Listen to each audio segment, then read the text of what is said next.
Are you thinking of purchasing a condominium here in Manitoba? I want to talk about a few key things that you should consider when thinking about purchasing a condo.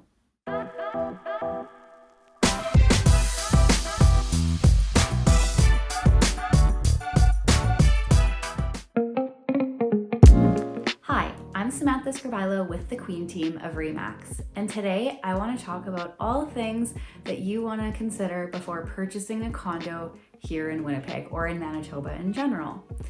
So condominiums, very confusing to some people. There's a lot of legislation, rules around them. So I'm not going to be covering everything in length in this video today. But my goal is to try to give you some of the highlights and some of the main things that if you're considering purchasing a condo here in Winnipeg, you should kind of be aware of. As always, if you're thinking of purchasing a condo here in Winnipeg, I would be happy to further discuss some of these topics with you, so feel free to reach out.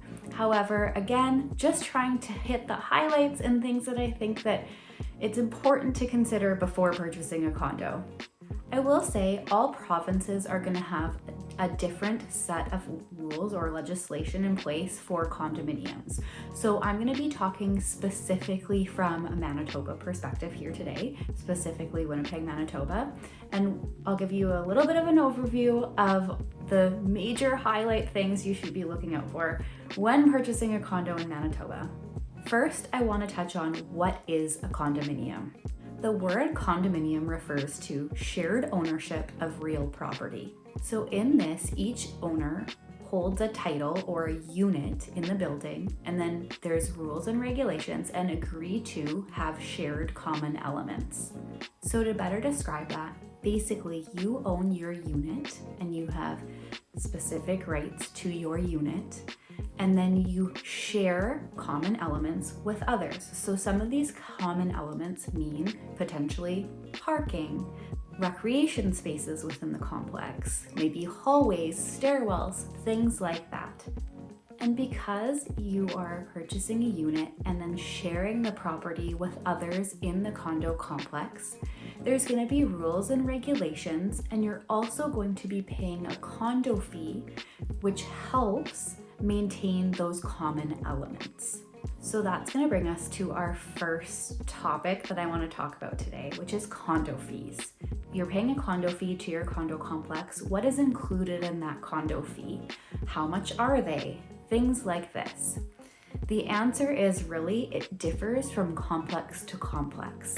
So here in Manitoba, it's very common to see your condo fees include things like contribution to the reserve fund, insurance for the common areas, landscaping, snow removal, parking. Sometimes, not always, can include things like water. Sometimes, not always, can include things like utilities. Again, it differs complex to complex. So when looking at complexes and looking at that condo fee, it's important to understand what is included in that condo fee, because some complexes may have a higher condo fee, but include more things in the condo fee. Some units might have a lower condo fee, but you're getting less for that condo fee. Another question I get asked a lot is, what is the average condo fee here in Winnipeg or in Manitoba? And again, it varies. I will say though, when looking at condos throughout Winnipeg, condo fees range between that $350 per month to about that $650 per month. There are complexes out there that the condo fees are lower than that, and there's also complexes out there where the condo fees are higher than that. But I would say as a general average, you're looking at between $350 to $650 per month for condo fees. I always tell clients when I am showing them a condo and a condo fee is, say, on the lower side of things, I advise my client to anticipate that that condo fee may go up closer to that average amount, especially if you're looking at a condo that is in a new complex or a newer build. The condo fees are still low because there's not as much to maintain. But over time, that condo fee is going to increase in order to build up the condo's reserve fund, which is basically the pot of money that the condo complex would use to do major repairs. So such as like a roof on your full condo complex, things like that. So things to consider about condo fees when you know the fee amount that you are going to be paying to be in a certain complex in a certain unit is, again, it's very important to understand what those condo fees include. So again, maybe the condo complex, it's $350 a month, but doesn't include utilities. And then maybe there's another complex that their condo fees are $600 a month, but all your utilities are included. So again, which option is better for you? One thing I will say about condo fees, and if you are searching for a condo, it's important that you let your mortgage broker or mortgage specialist know that you are looking for a condominium as opposed to a single family home. This way they can factor in that condo fee when they are approving you for a monthly payment amount. Another question I get asked a lot is, what is the condo owner actually responsible for? And unfortunately, there's no cut and dry answer, and it does vary complex to complex. So again, that's going to be something that you're going to want to review when looking at your condo documents, which I'm going to touch on a little bit later. But we want to make sure we understand what you're responsible for as a unit owner and what is the responsibility of the condo. It's going to vary depending on the type of condo complex that you're in. So for example, if you're in an apartment style complex, so think big high-rise condo, typically the condo board and the reserve fund is going to be responsible for things like the roof, those bigger systems. However, say you're in a condo that is a detached condo, more townhouse style like condo, then sometimes you're going to be responsible for those things. Again, things like furnace, hot water tank, typically an apartment style complex, you don't have one of those in your unit necessarily. So then again, you're not responsible for the heating system. It's the boiler belongs to the building and is a common element. Whereas again, in say that townhouse style condo, you may have a furnace and hot water tank in your unit. And typically, as a general rule of thumb, if it's in your unit, you're going to be responsible for it. So you're going to be responsible for replacing that furnace when it's time for replacement. I cannot stress enough that it is important to truly understand what is your responsibility as a unit owner when going in to purchase a condo, just so that you know what you're responsible for. Don't assume just because you're buying a condo that you're not responsible for any of those major systems like roof, windows, hot water tank, furnace. You very well may be still responsible for those items. So again, just very important to do your research and do your due diligence up front and understand what you're responsible for when you purchase a condo unit. Okay, so another big topic that I'm going to talk about today that is very important when looking at condos here in Manitoba. In Manitoba, there is a Condominium Act that acts as the legislation for condos within the province. There was some major changes that came into Manitoba's Condominium Act in 2015. So there is going to be new rules and regulations in place if you purchased a condo previous to 2015 and if you were today. And one of the biggest changes is going to be the whole 7-day cooling off period and the receipt of condo documents. So we are going to touch on that in this video because I do think it is a very important piece and a very important concept to understand when looking at condos here in Winnipeg. So again, we're going to talk about the 7-day cooling off period and the receipt of condo documents. What does that mean?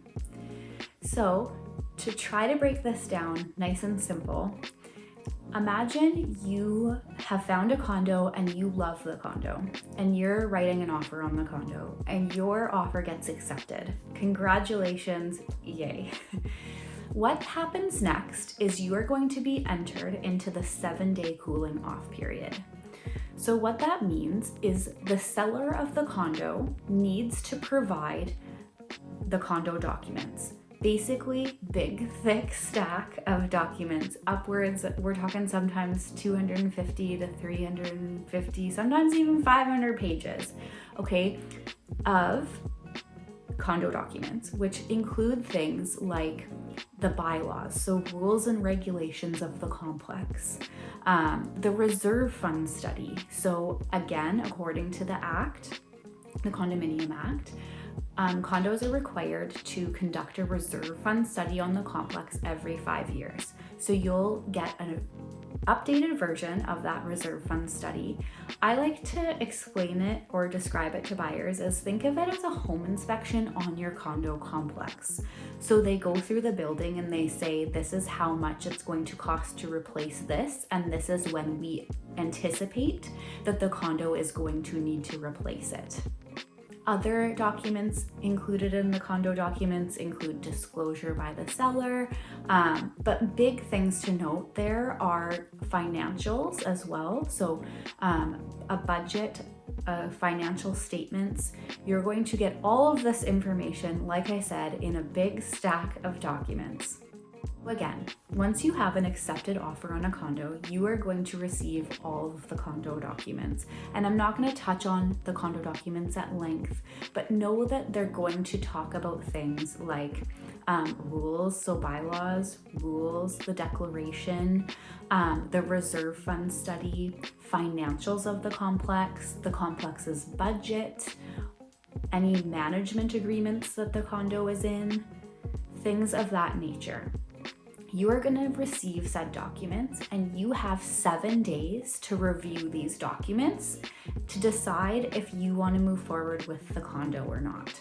So from the day that you receive the condo documents, the 7-day cooling off period starts.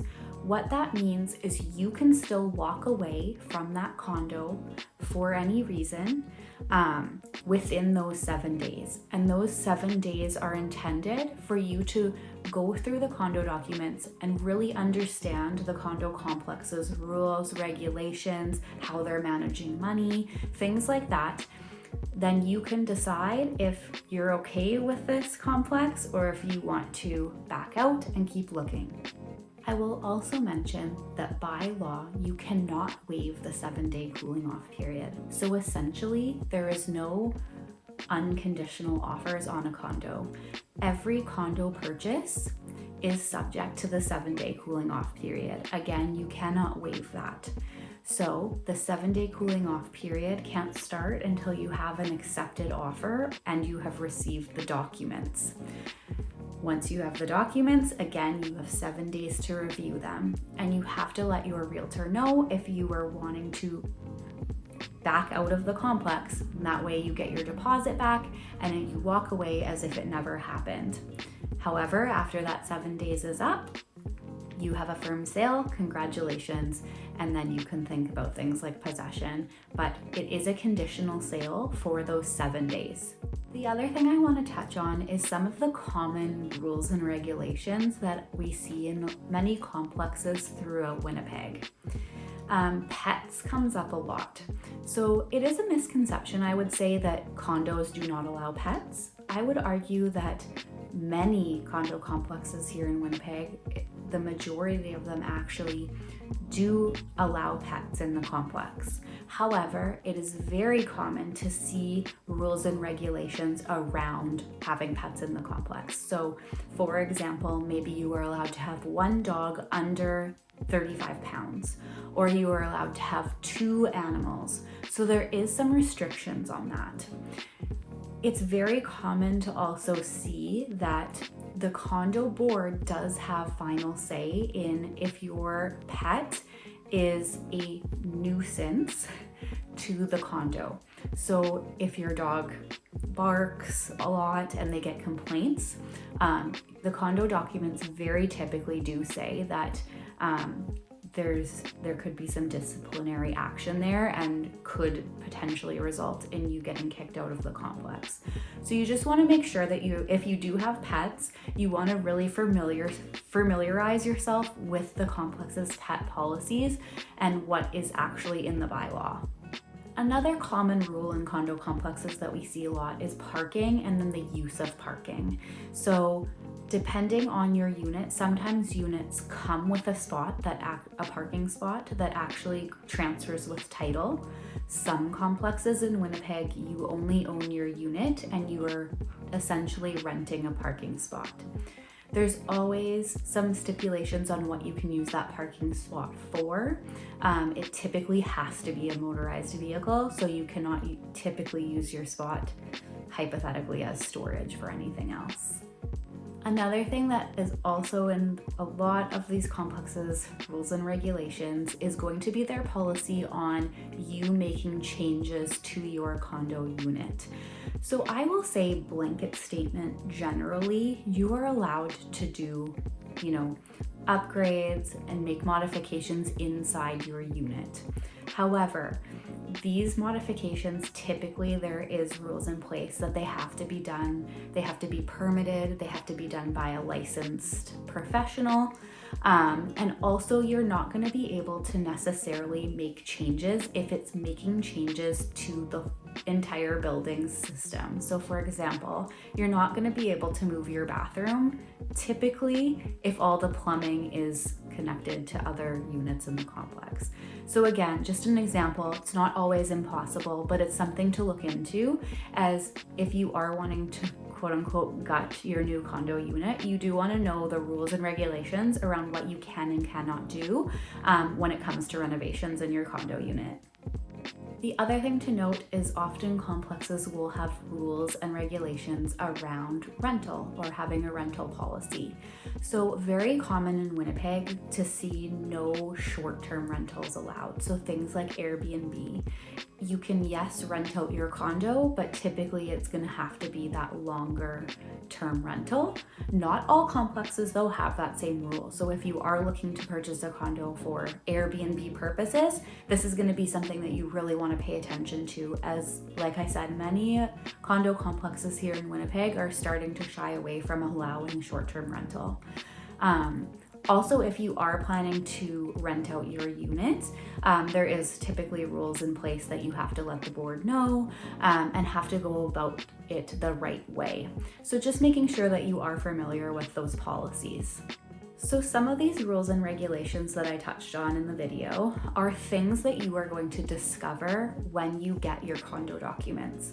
So again, very important to review those condo documents to make sure that all of the rules and regulations of this complex are going to fit with your lifestyle before deciding to move forward with the condo. If you have any further questions in regard to purchasing a condo here in Manitoba, I would be happy to answer any questions that you may have. Once again, I'm Samantha Scribilo with the Queen team at RE/MAX, and I hope that this video was educational and you get a better grasp on purchasing a condo here in Manitoba. And if you're wondering if it's the right decision for you, again, I would be happy to speak to you.